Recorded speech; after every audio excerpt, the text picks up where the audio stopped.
everyone. I'm Spencer. I'm AEN Senior Associate for Membership. Thank you all for joining us today, both those of you attending in person and those who are joining us on Zoom for our panel, Countering Anti-Semitism and Anti-Zionism on Campus, Reflections and Contributions from STEM Faculty. When we talk about anti-Semitism and anti-Zionism in academia, it often centers around things that are happening in the social sciences and humanities. And during this session, we're excited to feature some of our AEN members of the STEM disciplines to share their perspective. I'd like to start off by thanking all of our speakers, Genack, who is a distinguished professor of physics at Queens College and the Graduate Center of the City University of New York, Anna Krylov, who is a professor of chemistry at the University of Southern California, and Evan Morris, who is a professor of radiology and biomedical imaging, biomedical engineering, and psychiatry at Yale. Those of you in the live audience can find their respective bios in the conference program. In addition to being brilliant scientists, all three of them have done important work combating the BDS movement and anti-Semitism in the academic space. It's been an honor for us on the AEN leadership team to have the opportunity to work with them. Their contributions to helping us at AEN advance our mission on campus has been terrific. And now I'll turn the floor over to our panelists. Ozzy, we'll start with you. Hey, thank you very much, Spencer. So I'd like to talk about making the case for Israel in an irrational political climate in which Israel, Jews, and civil society are targets. And I'll talk about engaging with STEM community, with the STEM faculty, and carrying that forward, the STEM perspective. Think about what worked and what didn't. I think for many of us in the sciences, we are struck by the different attitudes of students and faculty in the sciences and in the humanities. Those in the sciences are almost uniformly able to parse truth from falsehood regarding Israel and its demonization. This remains the case even in the face of a concerted campaign by those speaking in the name of social justice, who cast Israel as the canonical oppressor, controlling the levers of power and acting with unparalleled brutality. For those in the sciences, I find that it is impossible to imagine that one would not engage with scientists in another democratic country. And if one were to allow that possibility of a boycott of one's peers for the sake of justice, the last nation one would choose to boycott would be Israel. With this in mind, I organized the US Middle East Conference on Photonics together with colleagues at CUNY and from countries in the Middle East. The conference was embraced by the photonics community. There was not a single discordant note. All the invitees accepted the invitation to speak. Those who could not attend sent their regrets and explained that they had a conflict. Because of the enthusiasm for the conference that attracted so many leading researchers, many expressed their belief that this was the outstanding photonics conference that they had attended. I'd like to read from my opening remarks that express the spirit of the conference and the need for it. And here, the conference took place at the Advanced Science Research Center that you can see at the lower right-hand corner.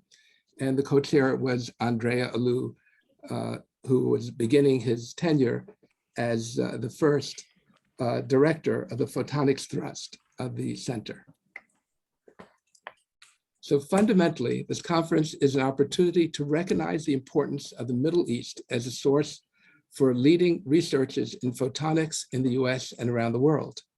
More broadly, the conference is an affirmation of the basic tenets that underpin the scientific enterprise: unfettered engagement with the physical world and with colleagues around the world, a culture in which the truth matters and statements must be verified without reliance on preconceived notions.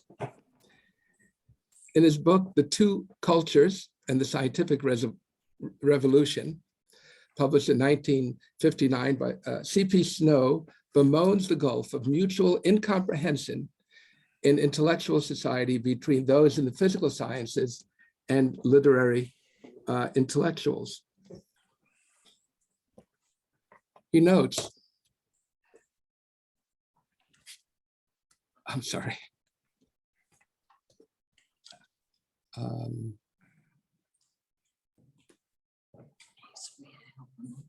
Yeah.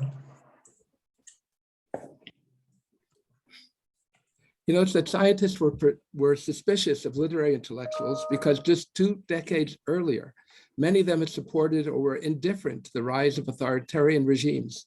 On the other hand, the literary elite believed that scientists were narrowly focused on their research and thought their optimism testified to their inability to appreciate the precariousness of the human condition. This split has not been resolved. It is still the case that many literary intellectuals are driven by ideology and see only that part of the picture that supports their narrative. It's therefore not surprising that some of them favored limiting engagement between peoples as a way forward to a better world. But in the sciences, sharing ideas with colleagues is essential. Right? So, and this is eloquently expressed by Galileo in a letter to Kepler. Why are you not here? What shouts of laughter we should have at this glorious folly. And to hear the professors of philosophy at Pisa laboring before the Grand Duke with logical arguments, as if with magical incantations to charm the new planets out of the sky. This conference shows that the open spirit of science is still strong. So going back in time, the first hint that I had that there was a BDS resolution at CUNY coming was this flyer for a symposium that would explain that the fullest expression of academic freedom was a boycott of Israel. The symposium was part of a coordinated campaign to capitalize on earlier victories in several academic associations. As always, there was no expression of contrary views in the talks, though on the surface, the symposium seemed to promise an exploration of an open question. And there's some rich ironies here. Ashley Dawson was at the time the chair of the Academic Freedom Committee at the AAUP. And further, he expresses enormous pride in being gay, though the only country in the Middle East in which gays are free of official intimidation is Israel.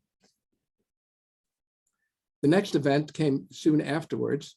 It was an event held at Queens College, and it was sponsored by the PSC CUNY, our union anti-war committee.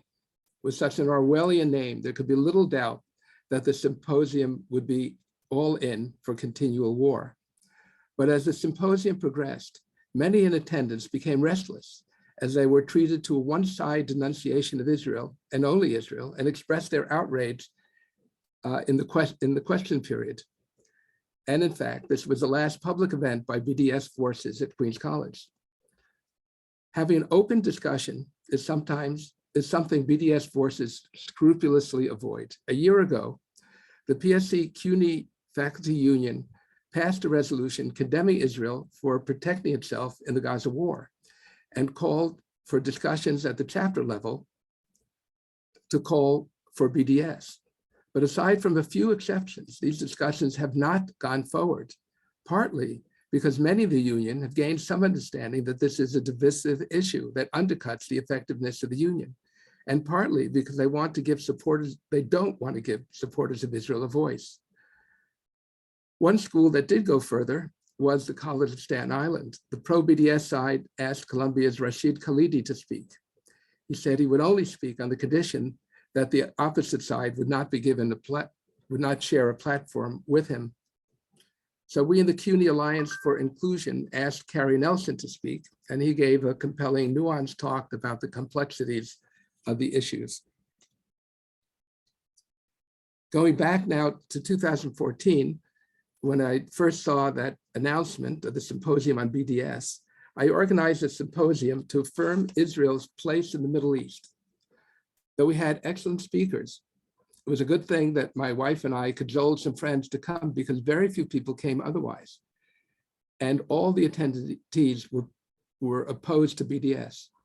At the end of the talk, a graduate student who was on the Doctoral Student Council, the DSC, came after his class and told me that he just received an email that a BDS resolution would be voted on in the DSC that Friday, the favored evening for BDS votes.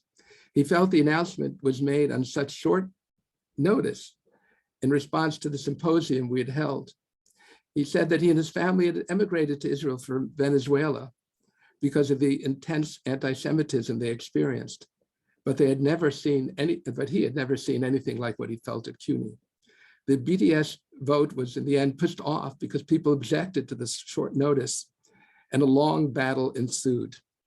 In 2 of the DSC meetings, different Israeli students marched into the meeting and angrily denounced Israel and called for the boycott.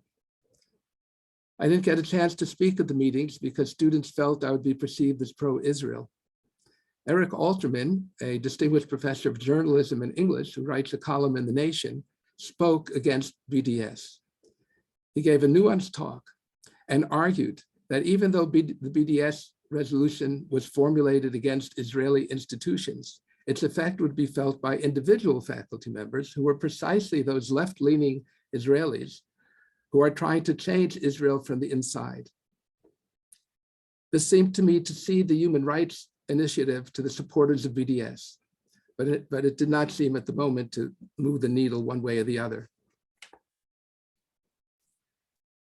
At this point, it seemed that the only hope of rejecting the BDS proposal might be a high-profile symposium with academics of the left. With this in mind, a symposium was organized with the help of the Jewish Community Relations Council of New York, with 3 distinguished members of the third narrative. The group proclaims that it is neither pro-Israel or pro-Palestine, but pro-peace. For once, we had a good turnout with many members on both sides of the issues.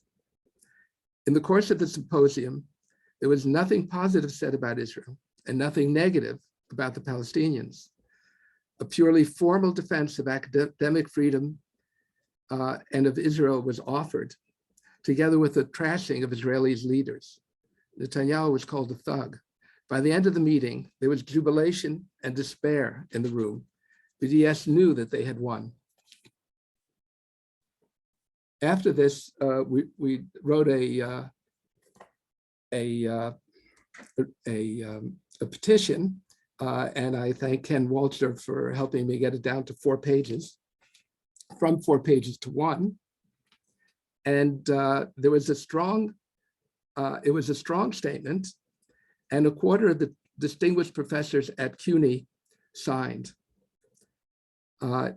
In this petition, we write, we affirm our support for the free exchange of ideas and the right to associate freely with individuals and academic institutions of our choice. And went further that we are dismayed by that the bedrock principle of academic freedom was forsaken in the name of isolating Israel, and that the resolution reaches across the Middle East, a region roiled by hatreds and influenced by radical political visions, religious enmity, and terror, to denounce a single state, Israel, the only state in the region with full legal protection for minorities and women, and active programs to increase participation of underrepresented minorities in all aspects of life. The next 2 sentences were the most controversial among those who helped and with whom we try to get a sense of what people would sign. It stated that Israel struggles to achieve de facto as well as de jure equality for all segments of its population. The idea here was to indicate that the petition was not necessarily put forward on the proposition that Israel was perfect. It continued, we look forward to the day when a democratic Palestinian state will contend with the same challenges. But the end of this paragraph was the subject of intense scrutiny. And it was written to indicate that the signees saw that there was 2 sides which were looking for better life. But for some, it was taken as a veiled criticism of Palestinians, and so many people who we thought might support us would not sign. With the passage of the DSC's BDS resolution, Jewish life at the Graduate Center seemed to come to an end. There were a number of additional faculty events. There was one that was given the most publicity was on the 100th anniversary of the Balfour Declaration, which remains a highly controversial statement. It was supported by the Provost's office and by a microgrant from the AEN. We had a wonderful panel and a full house, but there were no questions from anyone who seemed either on the fence or opposed to Israel.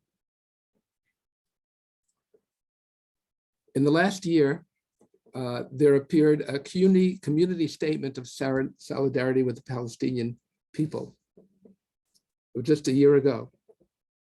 And it was clear that another round of BDS activity was upon us. The petition was written by Rafa, the radical rank and file action wing of the PSC CUNY union. This group supplies most of the activists for union events and essentially sets the foreign policy of the union, which has a single plank, that Israel is a demonic state and must be boycotted. There is one other resolution regarding a foreign state, which is that the US is condemned for warmongering with China. Incarceration of Uyghurs in Xinjiang, China, is not mentioned. Neither are the war in Syria or more recently, the Russian invasion of Ukraine. To counter the Rafa statement, I wrote an initial draft of a CUNY community statement encouraging respect and engagement. And there was a very productive Zoom meeting somehow with 20 participants in which the document was, I'd say, refined, and the legitimate concern for Palestinians and Israelis was expressed. And the document asked for civility on campus. Still, faculty seemed to be more circumspect in signing this petition than in the previous petition. Everyone I asked to sign the petition did, but some let me know that they felt it could be used to make them feel uncomfortable. So in this, here's a statement within petition that we recognize the aspirations of the Palestinian people, and we support Israel's right to exist in peace and to protect its citizens.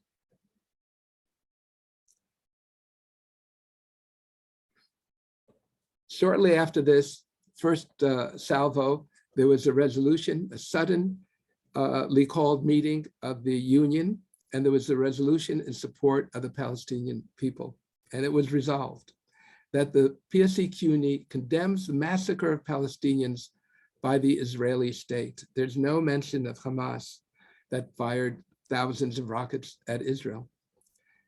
And it was resolved that the PSC CUNY facilitate discussions at the chapter level the content of this resolution, which is demonizing Israel as far as you could take it, and considering PSC support for the call for a boycott.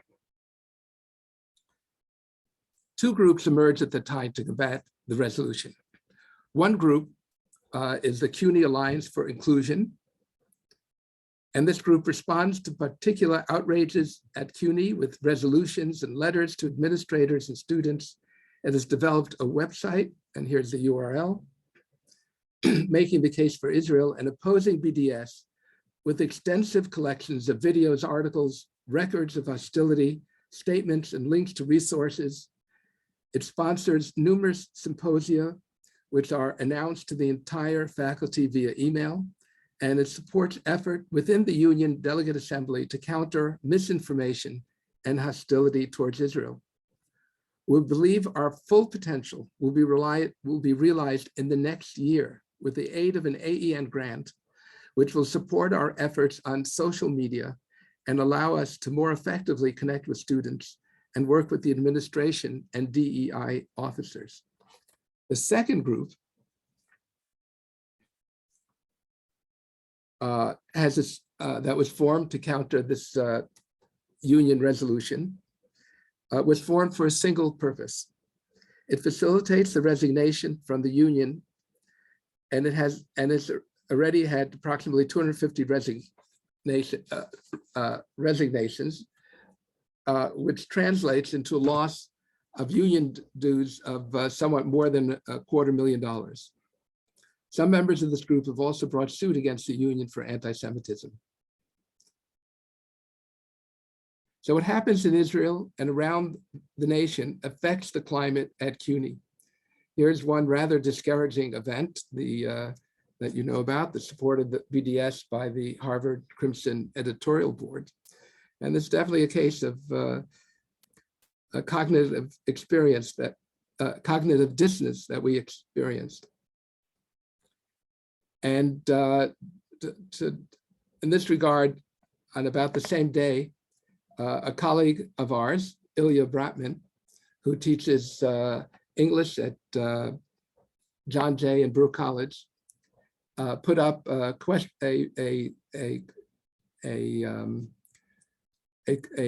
for an essay, starting point of an essay, and what the students saw on the board when they walked in was, why do people hate the Jews so much?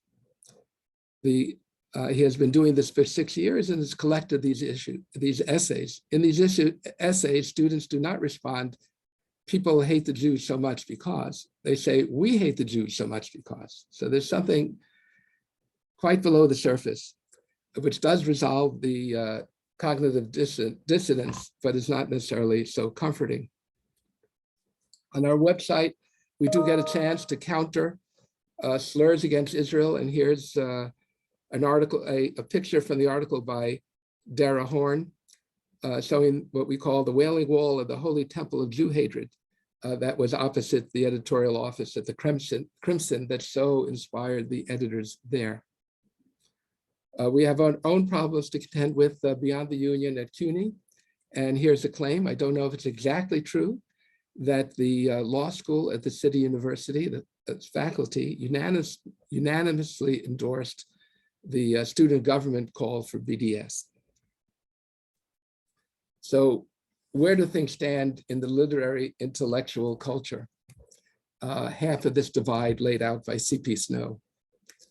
Written arguments by BDS activists cannot really withstand customary academic scrutiny, which is standard in STEM fields.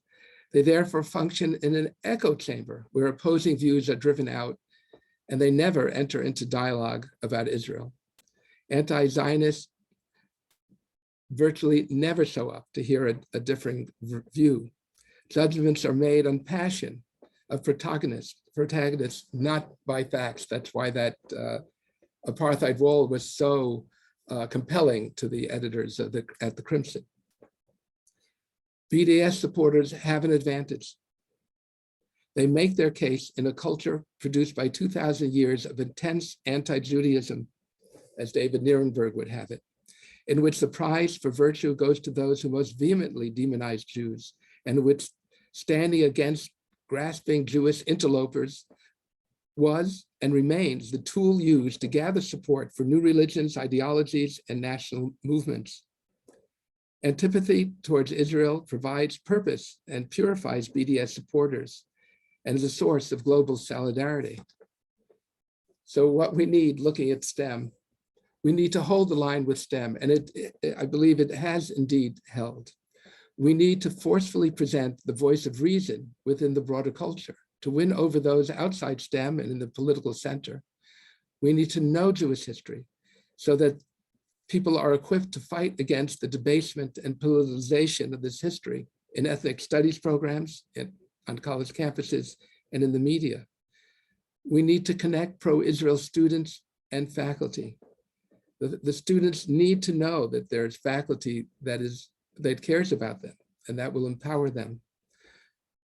We need to be free to say things as we see them, to have Israel walls as opposed to and against apartheid walls, strong presence in social media and in public forums.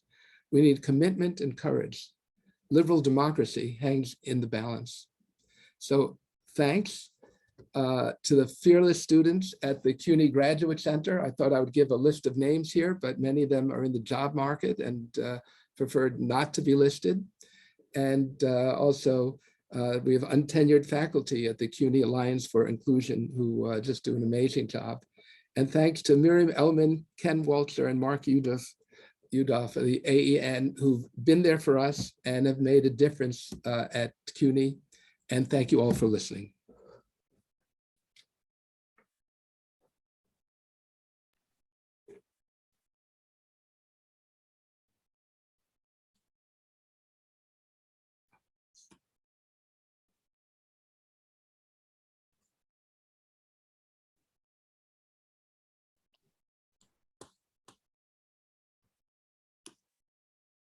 Is anyone there?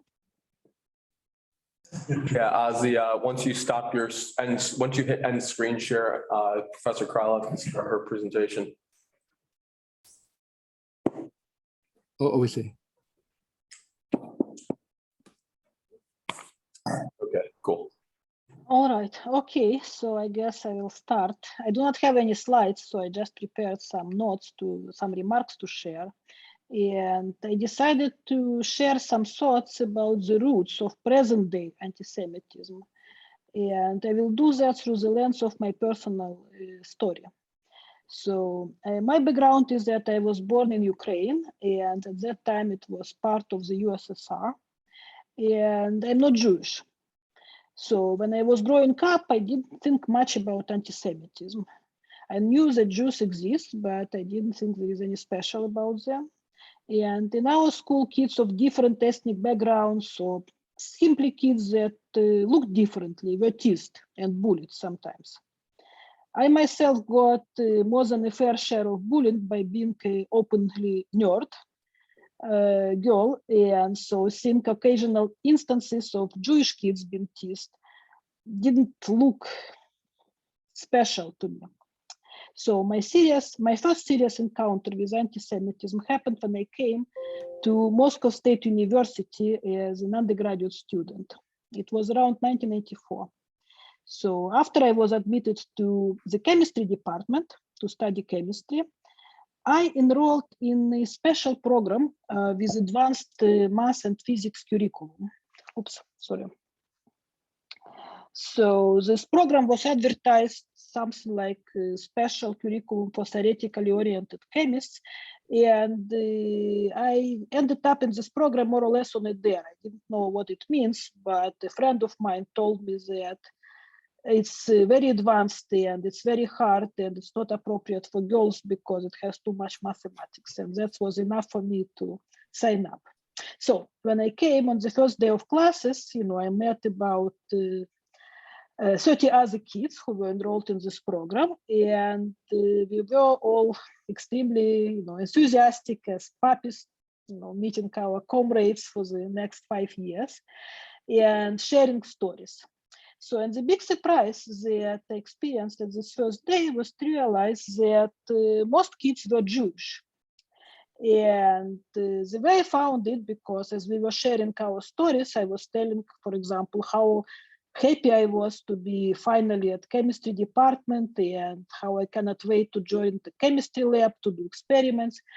A girl who later became my best friend told me, Anna, I hate chemistry. I do not want to touch any chemicals. And I do not want to be at chemistry department. But look at me, she said. I'm Jewish. I look like Jewish. I have Jewish name. I have Jewish heritage in my passport. And that means that I cannot get to physics or math department. They wouldn't let me near one. And this program at chemistry was kind of a backdoor way for Jewish kids to get closer to math and physics. So, and then I heard similar variations of the story about like 20 times over and over again. So I still remember shock I felt because at this point, that was one first big disillusion with our Soviet beliefs. So it was very important lesson. I realized that not everyone was equal in socialist society. And this experience shattered my belief about fairness and equality being an integral part of socialism. So this was an example of state anti-Semitism. And as time went by, I learned more and more about red tape for Jews in the professional world. So I also learned about Israel, and in Soviet propaganda, Israel was portrayed as absolutely evil country. So it was a creation of our imperialistic enemies. It was serving for advancing Western agenda and suppressing our Palestinian comrades. Now, at this time, when I was at university, we already were pretty jaded, and I suspected that the reality was somewhat different, that not of all of it was true. But only much later, when we immigrated to Israel in 1991 with my family, I realized the full extent of this propaganda, how horribly twisted and untrue it was. So in the last months, I'm reading now a book of Vladimir Bukovsky. He was a famous Russian dissident. The book is called The Judgment in Moscow, Soviet Crimes and Western Complicity. It is a truly remarkable book. What it is, it's mostly a collection of memos issued by the Central Committee of the Communist Party on various issues, with minor commentaries from Bukovsky. So the topics ranging from decisions on space program, economy, education, to what to do with Solzhenitsyn and Sakharov, how to deal with other dissidents, whether to prosecute them or put them in mental asylums, and so on. And a big part of it also concerns about discussions in which way and how to destabilize Western democracies. So several memos discuss Middle East. Now, one memo caught my eye. It dates to April 1974. So it reports on the working relationship, quote unquote, between KGB and Badi Haddad, a Politburo member of the Popular Front for the Liberation of Palestine. So the memo reports that Haddad outlined a prospective program of sabotage and terrorism and gives brief summary of it. Now I want to read from this memo. So I'm reading now from the memo. The main aim of special actions of the PFLP is to increase the effectiveness of the struggle of the Palestinian movement against Israel, Zionism, and American imperialism. Arising from this, the main thrust of the planned sabotage and terrorist operations are employing special means to prolong the oil war of Arab countries against the imperialist forces supporting Israel, carrying out operations against American and Israeli personnel in other countries with the aim of securing reliable information about the plans and intentions of the USA and Israel, carrying out acts of sabotage and terrorism on the territory of Israel, organizing acts of sabotage against the Diamond Center, whose basic capital derives from Israeli, British, Belgian, and Western German companies. So the memo continues. In order to implement the above measures, the PFLP is currently preparing a number of special operations, including strikes against large oil storage installations in various countries. List of the countries follows: the destruction of oil tankers and supertankers, action against American and Israeli representative in Iran, Greece, Ethiopia, Kenya, blah, blah, blah, and attack on the Diamond Center in Tel Aviv. So Haddad, Mr. Haddad asks that, well, Comrade Haddad asks that we help his organization with the procurement of several kinds of special technology necessary for carrying out certain sabotage operations. The nature of our relationship with Haddad allows us a degree of control over the activities of the PFLP External Operations Section to exercise and influence favorable to the USSR and also to reach some of our own aims through the activities of PFLP while observing the necessary secrecy. In view of the above, we feel it would be feasible at the next meeting to give a generally favorable response to Wadi Haddad's request for special assistance to the PFLP. So then there are subsequent memos that detail the level of support given, listing the exact times and amount of arms and other special equipment sent to PFLP, as well as monetary help. So it turns out that in 1974, Communist Party gave 15 million rubles, and at this time the amount was substantial. I actually looked today what was the exchange rate back then, and 15 million rubles amount to $11.25 million US in 1974. So there are more documents of this type that give an extent to which Soviet government was invested in destabilizing and demonizing Israel. So when we were living in Israel, I didn't think much of the anti-Semitism. However, the unfairness of the world towards Israel was, of course, highly visible and mind-boggling. When I came to the US in 1996, my first impression was that the culture of tolerance, observing the culture of tolerance and civility. I saw different ethnic groups and different cultures coexisting rather peacefully and quite productively, including Jews. This was really inspiring to see how people from radically different backgrounds and vastly different beliefs could come together and work at workplace, living their beliefs at home and moving things forward. However, as time went by, I started to notice that things were not that perfect. I encountered and observed some irregularities. Some were comical. I remember a happy student hangout at a conference, and everyone was, drinking beers and talking. And over drinks, I have a conversation with a student from rural Midwest. So the conversation was about hobbies. The student told me about his massive collection of firearms, including some small cannons, and showed pictures about shooting festivals and so on. I told him about my hobbies, which weren't that exciting. At some point, he exclaimed, he said, "You seem to be such a nice girl and such a pleasant person. I simply cannot believe you are Jewish." So I really didn't know how to respond other than that, reach to another drink and move on. So, however, other instances were much more disturbing, such as hearing from distinguished liberal-minded professors at Berkeley about evils of the state of Israel. Now, these remarks from STEM professors, which were otherwise very rational and smart and liberally minded, were delivered in very articulate and thoughtful manner, not as a drunk rant, and which made them even more disturbing. So it was really chilling to hear how these intellectuals elaborate on Israel being an apartheid state, Jews living on the stolen land, Israel being aggressor and oppressor, and so on. So you know this rhetoric, we heard about it already. So these discussions reminded me of the language from the Soviet media. And as I learned from Bukowski's book, this was not in coincidence.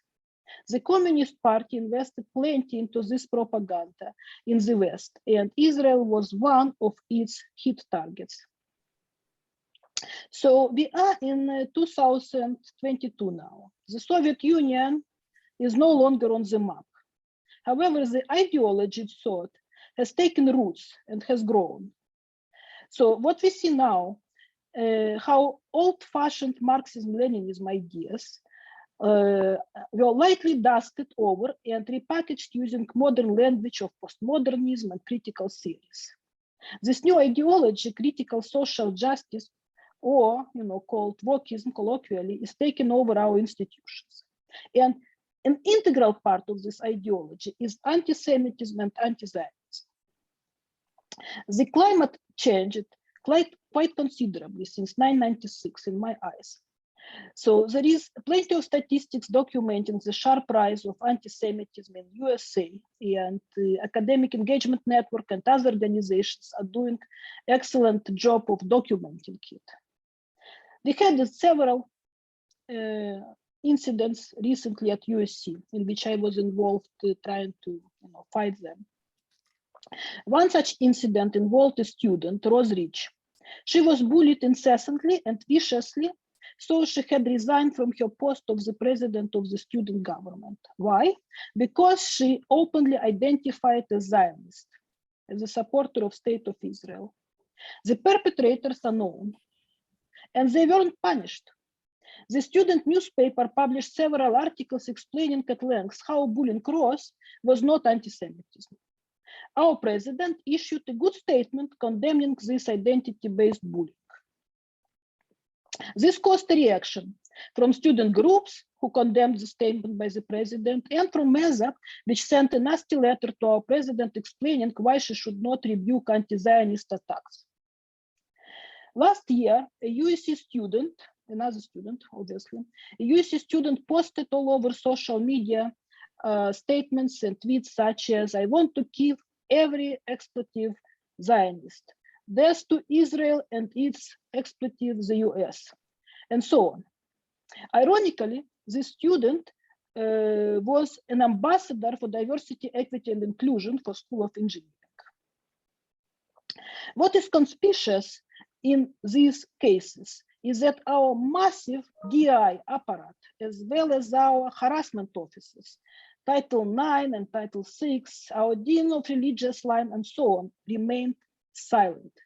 They had nothing to say about diversity of opinions or about inclusion of people of different backgrounds or about civilized debate on complicated issues. Apparently, there is no room under the big tent of DI for Jews, Zionists, and simply people like me who support the right of State of Israel to exist.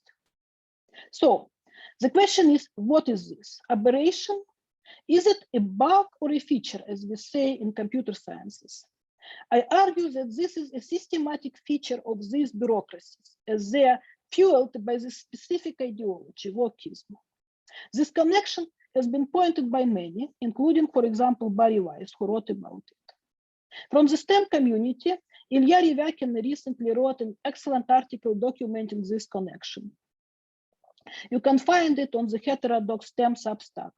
It documents what DI offices did and did not do in various incidents in the USA and Canada.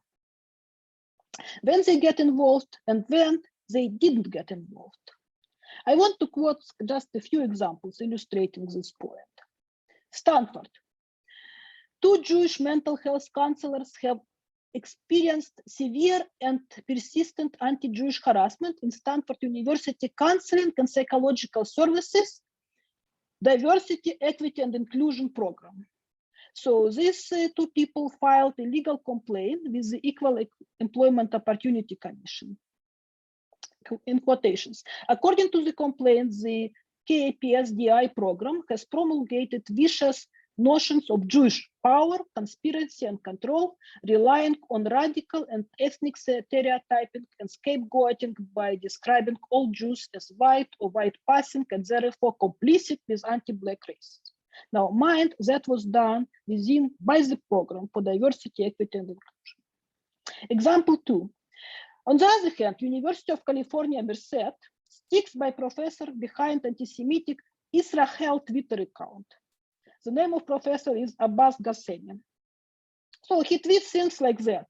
Surprise, surprise, the entire system in America is controlled by Zionists. Change of president is just a surface polish, change of veneer. Same trash, different file.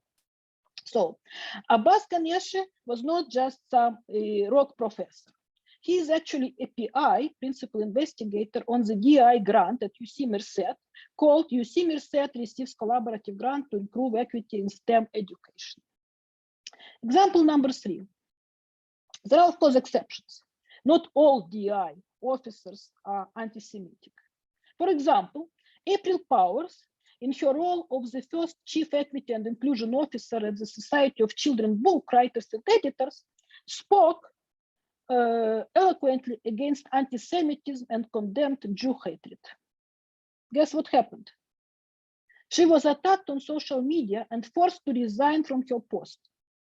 Apparently, speaking out against anti-Semitism may very well be incompatible with holding a DI job.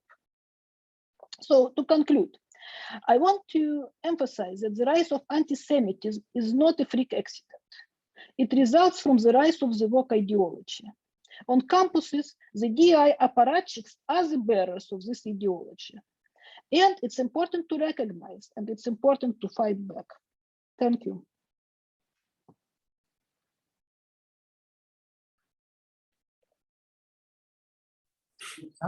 Evan, you're free to load your slides whenever you're ready. Thank you for.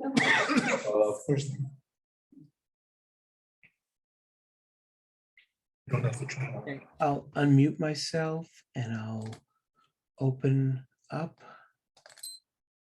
And now I'll share. Okay. All right, tell me if you can see the title slide. Yes, perfectly, yeah. Perfect. Great. So thank you for having me. I'm quite a lightweight, I'm afraid, and a newbie on this panel. So I'll tread a little lightly, but anyhow, maybe I'm speaking to the newbies in the crowd or who will see this talk at some point in the future, who are just dipping their toe into the cause, as it were. And so my talk I titled The Path of One Scientist's Emerging Activism, but I should say I'm in awe of my co-panelists' achievements at this point. Now, I did toy with a different title, which was going to be When the Phone Rings. And by that I mean, when the phone rings and it's Miriam Ellman on the other end of the line, then if you don't want to change your life, don't answer the phone. And I don't think Miriam is in the room, but I feel that she's laughing anyhow. Oh, she is. Okay. Okay, great. So what I'd like to talk about is my recent experiences in the hope that it will be helpful or inspiring or provoke a good question. And in getting active, one wants to be able to figure out who are the bad guys and who are the good guys and how can you tell? It's not that easy. And the lessons that I've learned so far and where you can find allies. Some of this is going to be repetitive, of course, because we all live in the same world. But in any case, what can you do? Some particular challenges for STEM faculty and medical school faculty that I hope will resonate with some of you. So allow me to focus on myself, which I would not normally do because I'm talking about my experiences, and I'm going to use a timeline. And the timeline starts for me with last June, the Yale College Council vote linking Israel to apartheid and genocide, just as despicable an act as some of the ones that we heard about on other campuses. And the next day, even though I thought I was relaxing in the mountains in Colorado, hiking with my family, Miriam called. And if you need a visual, think of the burning bush here. And she insisted that something had to be written in opposition, that this action couldn't go unchallenged. And I was persuaded. And so by the next month, I had published an editorial in the Allgemeiner, and the title was something like Yale Professor to Students, Yale College Council attack on Israel is not supported by fact nor becoming of Yale students. And that was the beginning. From there, I rode the wave. And the wave started with some emails, including quite a number that I was surprised about from Yale faculty. I think somebody's on this call. So I would classify those emails into four types. One is just supportive, and they came from people at different universities. Great. There were a number, this was the largest class, were people who were supportive of what I said, challenging the YCC, but afraid themselves. You're very brave. You're courageous. It was nice, but it's not going to change. Or the worst, a colleague of mine who grew up in Ukraine, who said to me, it's only here at Yale that I'm afraid to tell people I'm a Jew. One smart colleague of mine said, but this is why the tenure system was created. And then there were some other nice ones, which are all part of the wave I got to enjoy for a few days. One was, thank you for speaking up. Would you like to be on our advisory board? One was, we compliment you on your response. Would you talk to our group? And another one was, thank you for standing up. Would you write a blurb for my book? So this was actually fun and revealing. And I would say it revealed the first lessons of a few pages of lessons, which we'll get to, that you are the power. And there are people who agree with you, and you can connect to them by writing something and publishing it. And there are even people at your university that agree with you, but they're afraid and they're waiting for you to lead them. That is what tenure is for. And as you know, one very famous doctor said, "Oh, the places you'll go."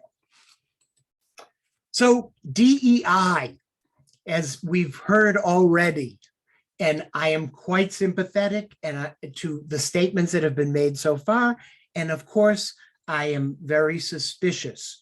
Is DEI good for the Jews? Well, we're all appropriately suspicious. But of course, we know that anti-Semitism should be a concern to everyone who claims to be in the, quote, inclusion business. Jews, of course, have to be included in everything. And if you don't believe me, you only have to ask Monty Python, who knows that you won't succeed on Broadway if you don't have any Jews. The same, of course, goes for academia. But what channel to pursue for any redress of grievance if it isn't DEI? Let's at least push the DEI channel and see how it reacts. And I did that with my op-ed in hand. The next day, I sent it to the Associate Dean of Diversity at Yale Medical School, Dr. Darren Lattimore, and I was worried about the response I was going to get. And yet the same day I got this response, quote, "We must have the courage to push back on all forms of hate." And the next day, without further prompting him, he wrote me again and he said, "I greatly appreciate a meeting. Never stop speaking up." So not one to go to a meeting unarmed, I took Miriam with me. Of course, it was by Zoom. And during that meeting, at which we voiced our frustration and our strong feeling that DEI must respond to anti-Semitism at Yale, Dean Lattimore readily agreed at Miriam's urging to participate in the AEN signature seminar series, which runs all year for DEI officers and administrators to make them aware of anti-Semitism. And Darren readily admitted that he was not schooled in the topic, but he's been totally true to his word and faithfully attended and assimilated the information. So if we go a little bit further into the timeline, the people in this room know that in the fall of last year, AEN put out a call for proposals for anti-Semitism awareness initiatives. And I ignored the email. That's my go-to response to most things. But a colleague who had read my op-ed, this is where it comes back to haunt me, said, "We really ought to put in an application." So in the winter, and yes, somebody has to ultimately do most of the heavy lifting, I wrote a proposal with some good advice from Miriam and from my colleagues who expressed support. And I gave a copy of this proposal for the anti-Semitism initiative to Dean Lattimore. In January, about 20 faculty, including me and Dean Lattimore, met. And it was quite a raw, I would say, discussion where 20 faculty said, "This is what's happening to us. This is how we feel. Do you know about this?" It was a pretty testy conversation. He was quite receptive. We talked about my proposal. The faculty were supportive, but non-committal. Remember that word. The most interesting thing to come out of that meeting was that out of the blue, Dean Lattimore, who had read obviously the proposal in detail, said, "Evan, it's underfunded, it's under budgeted. I'm going to double the budget if you get this award." So my next page of lessons says, cancel culture makes strange bedfellows sometimes. There are honest people with open minds and open hearts in DEI space, but you won't know which ones are which until you ask. I claim that a published opinion article can be a door opener. It brings you some measure of credibility. It's an excuse to connect with people. And I would argue for those of you who want to start and haven't been published before, to start small. I may have a certain affinity for the op-ed page, if not the news, of the New York Times and the Wall Street Journal. Alas, my affinity remains unrequited. But here's our ally, the Dean for Diversity, Darren Lattimore, who has proved himself true blue. Here are some of the places that have taken my articles. And here's the most critical thing I can say. Consider conservative outlets, yes, even if you are a liberal. Now, where else can you find allies? I would say this, it's not a new idea, it's sort of been expressed already, that boycotts of Israel are intended at their root to deny free speech to Jews and Zionists. And there are free speech alliances that are cropping up both nationally. Anna is a founder of the first one listed, Academic Freedom Alliance. There's Alumni Free Speech Alliance. There's ACTA, which has been around for a long time, putting pressure on trustees.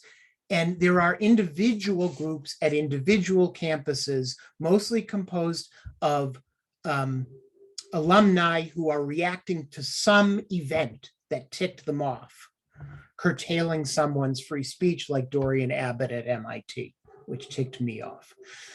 There are centers for conservative thought who are these days the strongest advocates for free and civil speech. The one that I'm connected to is the Buckley Center at Yale, but I'm also a supporter of the James Madison program at Princeton. And so those are places for you to explore if you want to get active, both the homegrown groups of alumni and the Centers for Conservative Thought on your campus. If we move along in my timeline, so finally, after getting input, making a number of drafts, as Miriam knows, making a number of pots of coffee, I had a proposal ready to submit to AEN.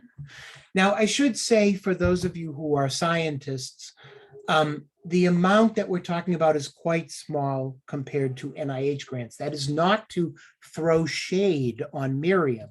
It is just to admit realities.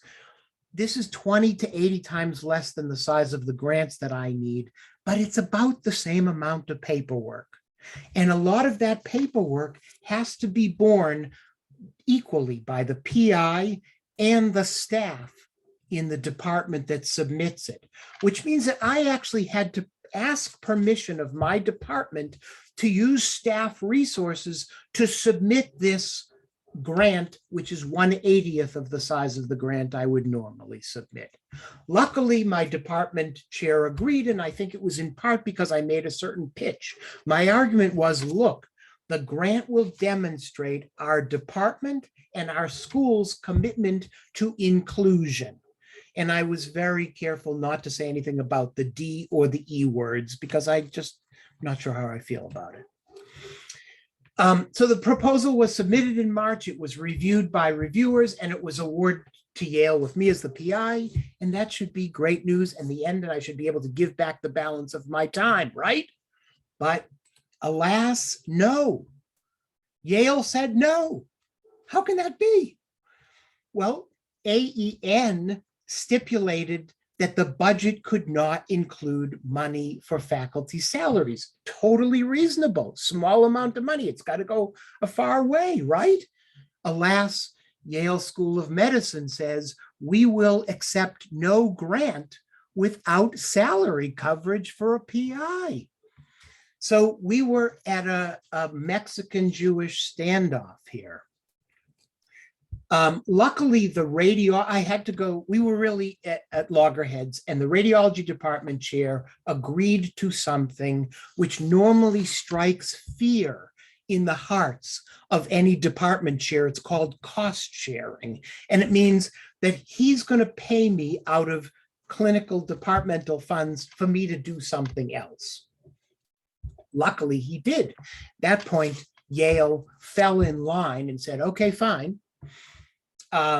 And it was interesting to observe what happened afterwards. First of all, not surprisingly, the radiology department the same day put us on Facebook to announce that we were going to get a grant to prove our inclusive nature. And this is also very interesting. The faculty who had previously been supportive but non-committal committed to participating in the effort. So that's what I looked like 10 years ago on Facebook yesterday. And these are the other lessons that I learned, which sort of fall under, if you fund it, they will come. So first, you have to understand the levers that need to be pushed and who controls them. And if you've lived in Israel, you know the term kombina. And everybody has to get something out of the deal. And there's nothing wrong with that. To go to my earlier point, if an op-ed confers one level of credibility, then bringing in outside funding confers yet a higher level of credibility and notoriety and exposure. And there are some specific challenges for STEM faculty, and that's what I'm going to address. That's sort of the second part of my mission here. But I want to tell you what were the ingredients of this proposal so you'll understand should you be about to jump into the fray.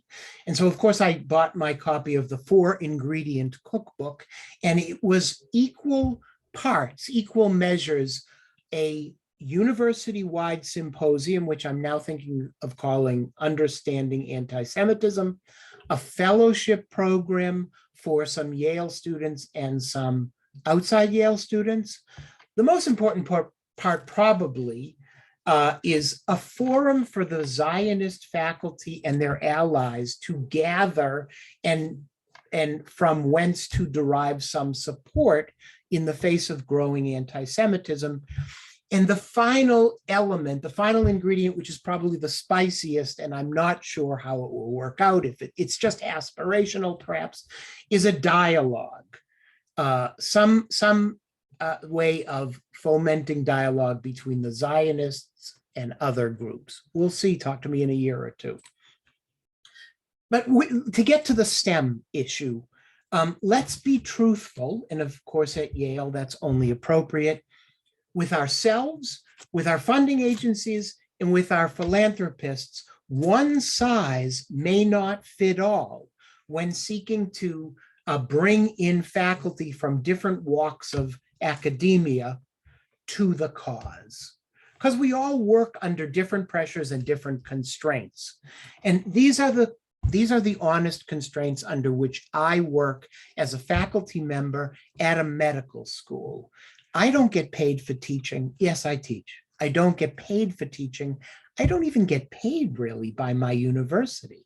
I have to pay my own salary and the salaries of all the people that work for me, my research assistant, my students, my postdocs, everybody.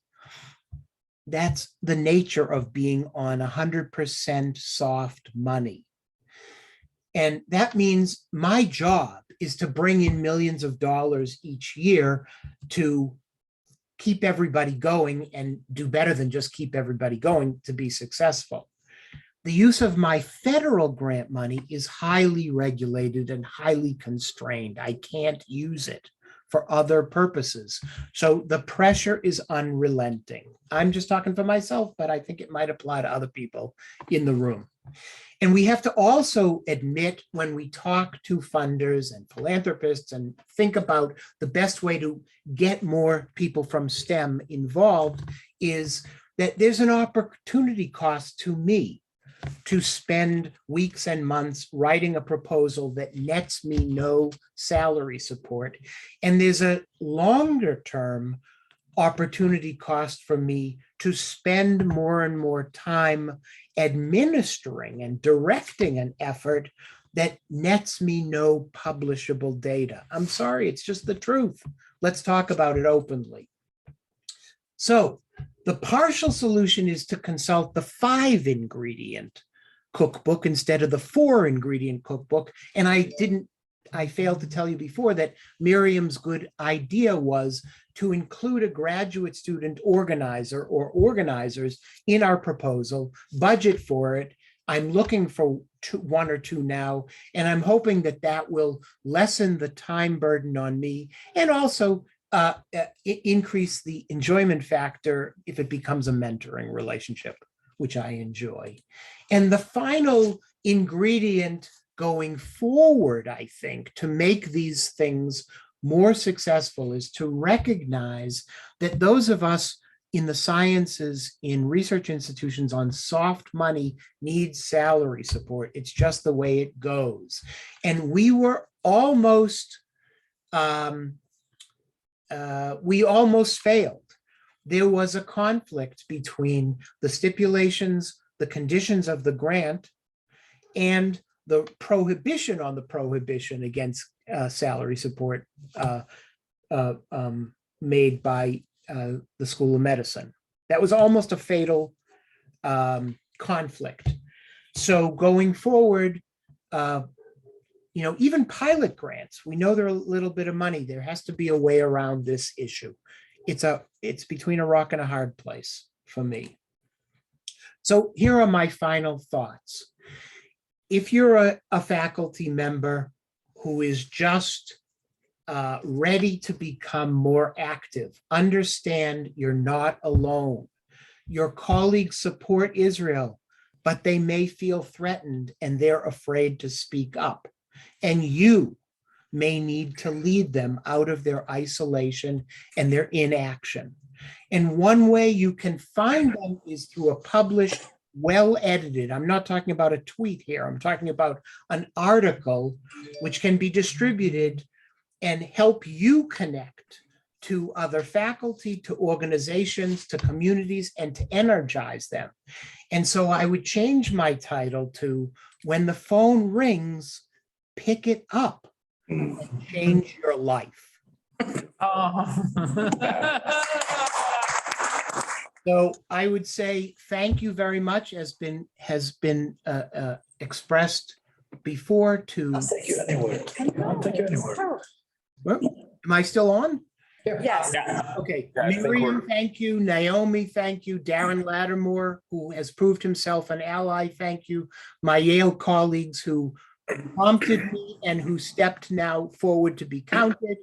The staff people in my department who did a lot of the paperwork with me, and my chair who was willing to engage in cost sharing.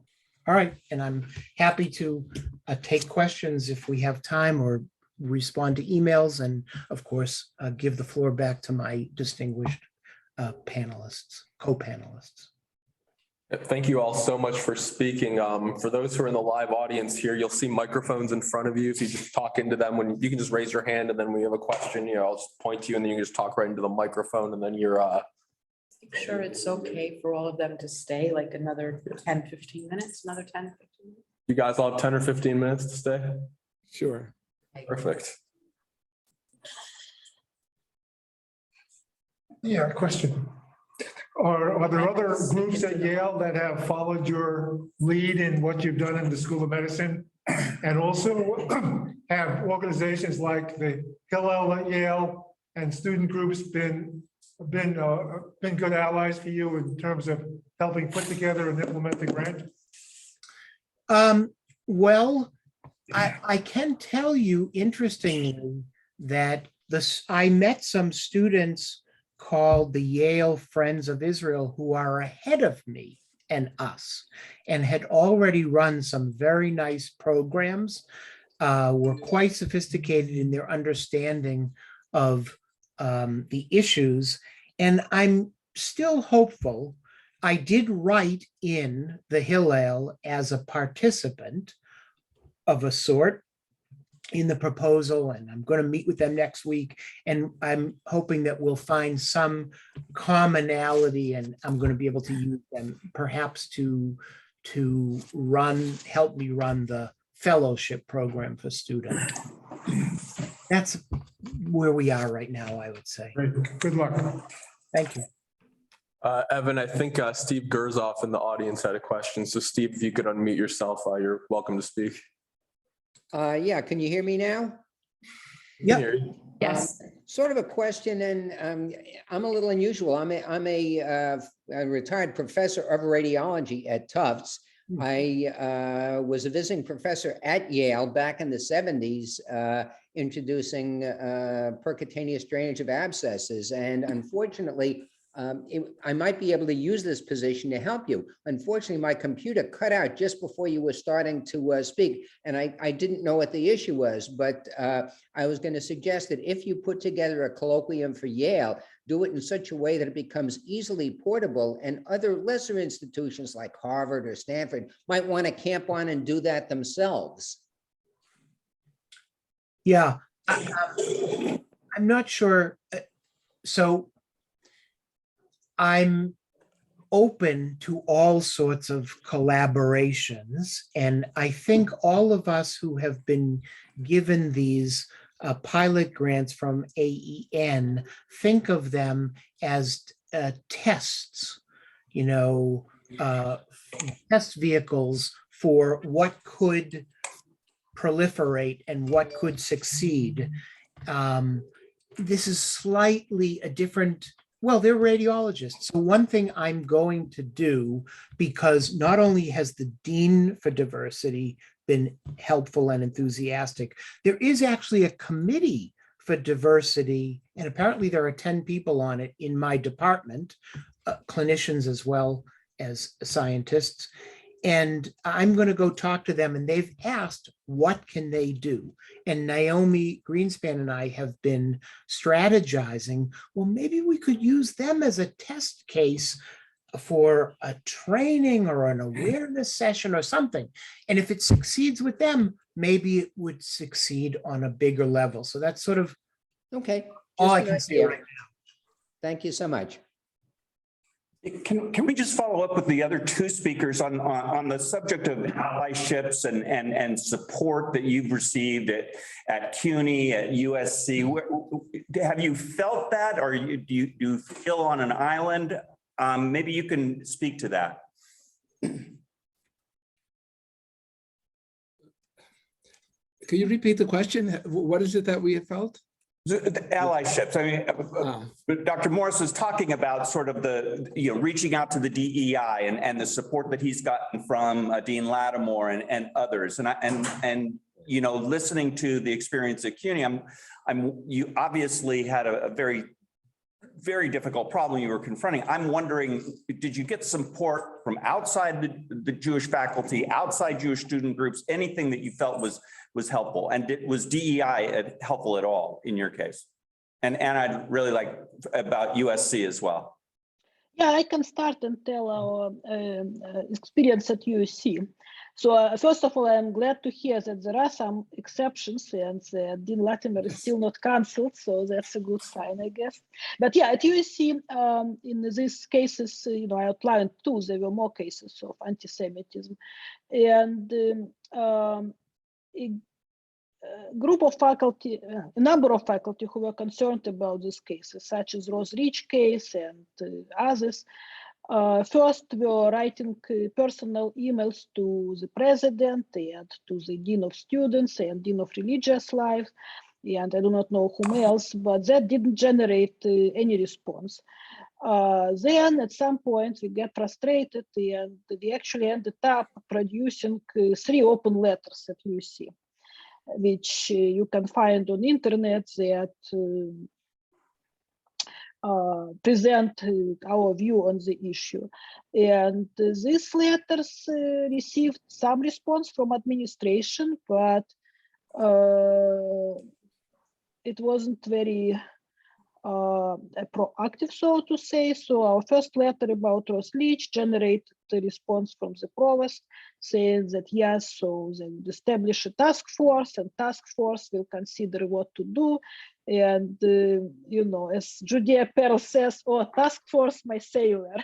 So basically task force was a good thing to advertise, but we didn't see much of an effect about it. There were several panels organized by different bodies, and one was dedicated to anti-Semitism, and I attended this panel, but it was remarkable that just after this really, I think, outrageous case of Rose Rich, the panel that took 75 minutes dedicated most time, I mean, all but 7 minutes, no, sorry, all but 9 minutes to the issues of historic anti-Semitism, like dating back to Nazis in Los Angeles and so on. And only 9 minutes that were given to a director of Hillel. He used them to speak up about present day anti-Semitism and Rose Rich case and what it entails. So later, I think at some point, these letters and other attempts to bring publicity to cases at USC generated some attention in national media, and in particular, our last case, most outrageous, with a student who tweeted many times, many different things about Israel and Jews and so on. So USC made the cut and was included by Wiesenthal Center to be among top 10 anti-Semites of year 20. The first #1 school in the country. And that's my alma mater, by the way. So my law school alma mater. So we made the cut, and that generated some attention from administration finally. And as a result of that, they established another committee. But the good news is that this time, unlike previous attempts, one of the letter signatories, one of out of 60 faculty who were speaking up publicly about these cases, was actually invited to serve on this committee. This is my colleague, Hannah Reisler, and she's now trying to influence this committee and carry out some measures, some concrete measures that would change climate on campus. For example, one of the measures is how we can maybe influence a student newspaper to be a little bit more inclusive with respect to different points of view and actually allow people to publish different views and not just one-sided. So, so that's how it was at UC. So basically, no one give us any, kind of goods and trying to offer us help, but through, raising the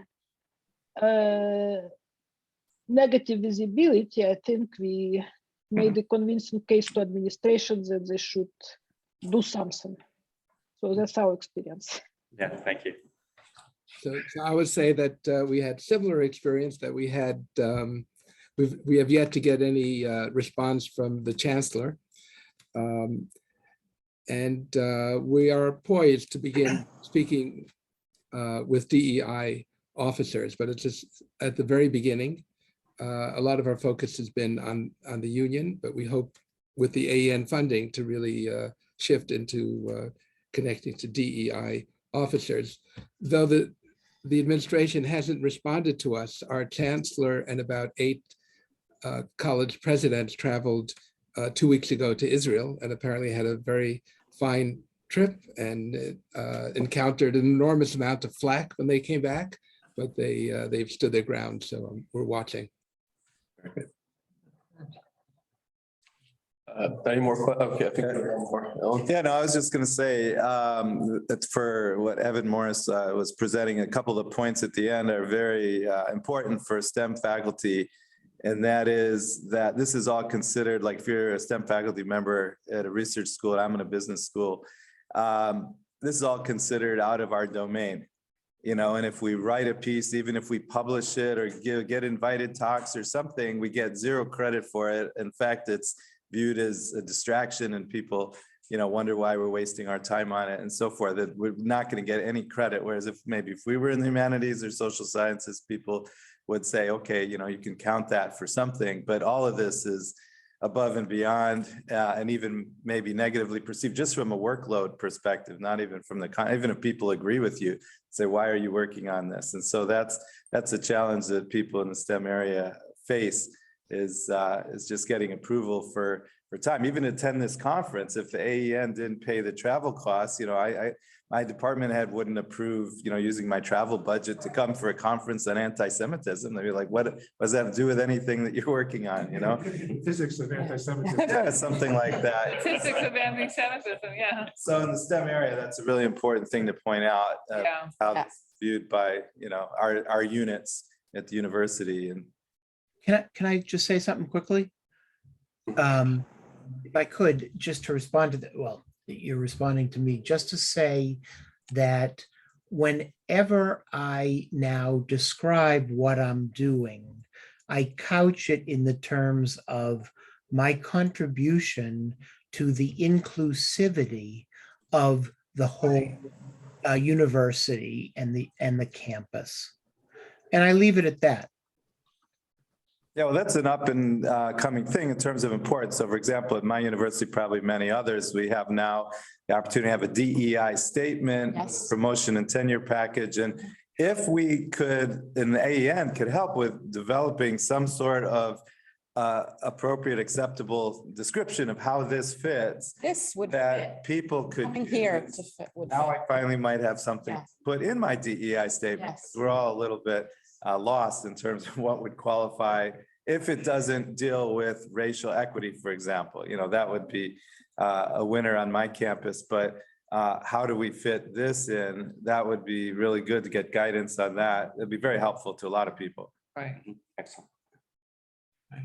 I'm not particularly thrilled with the trends that we're seeing of requiring for promotion and tenure statements on DEI, but in terms of our work at AEN, it's going to be a boondoggle because it is going to give you the reason to be a part of this network and then to bring that back to campus and to be able to put on what's becoming on some campuses mandatory now, not just optional, but mandatory.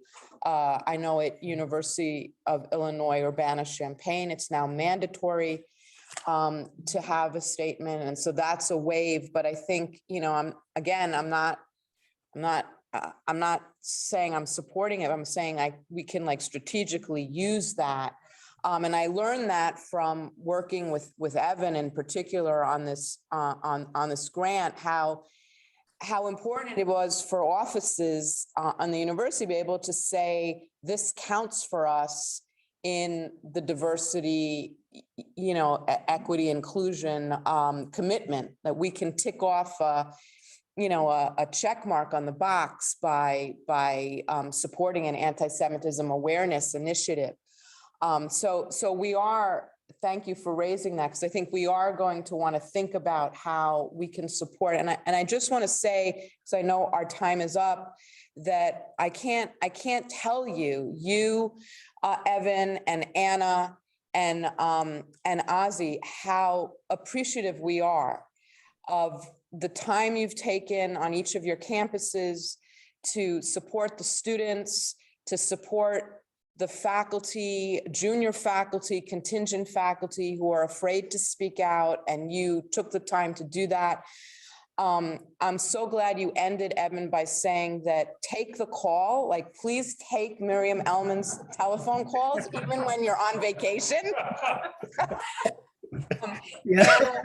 What you have done with the 60 faculty at USC, primarily STEM faculty who have written time and again important letters that have gone into major newspaper publications and have forced the administration to respond. I can tell you that students at the University of Southern California are so appreciative. They cannot believe what you have done, the 60 faculty. And Ozzy, my Lord, I mean, the CUNY campuses every other week is another travesty. And your CUNY Alliance for Inclusion is, it's mainly founded by AEN members who then founded this group and roped in more. And your programming the work that you're doing on the website and now the grant. We're really excited. And again, it's not your field, like you're just giving of your time. So thank you, the three of you. You're role models, you're an inspiration. We learned it all from you, Miriam. Miriam's call. Take my call. Anna, did you want to say something else? You have your hand Yeah, up. well, first of all, thank you. It's really, very encouraging, very kind of you to say the things. So I wanted to just say a word of warning, because I understand the temptation to use DI and, call them for what they say they purport to promote, inclusion and so on. And it's understandable, but I think it's a dangerous strategy. And I want to share another personal experience. Well, not my personal, but of my first husband. And also I read very similar sentiment in other books by dissidents like Bukovsky. So back in the 1980s, my first husband, when he was still a kid in the high school, got called to KGB. Because someone gave someone some book from the forbidden list, and the KGB started to call these kids in with an intent to, to punish them and whoever was given this book and make a big process. And that, of course, he received first invitation to go, and that caused a huge panic in the family. They burned like family photos, books, tapes, whatever, and were preparing for the worst. And as a preemptive measure, they found a distant relative who was working for KGB, who agreed to consult this young man who was in trouble. And the consultation was very short. They came in and this person said, okay, it doesn't matter what you did, it's not interesting. You're cooked. You got on the radar, they will get you, that your prospects are not good. And there is only one thing you can do, young man, he said. You can not engage. Just tell them from the very beginning, the accused refused to cooperate. And if you do that, that's, the only thing you can do. If you try to outsmart them and collaborate with them, or, just go a certain way, they will make you do what they want and you have no control. And I read very similar recollections from Bukovsky, who explains that also his attempts to kind of work with the system, trying to outsmart KGB, were highly unproductive and led to disaster. So, okay, word of caution, well taken. We're going in with eyes wide open. Thank you. Thank you so much.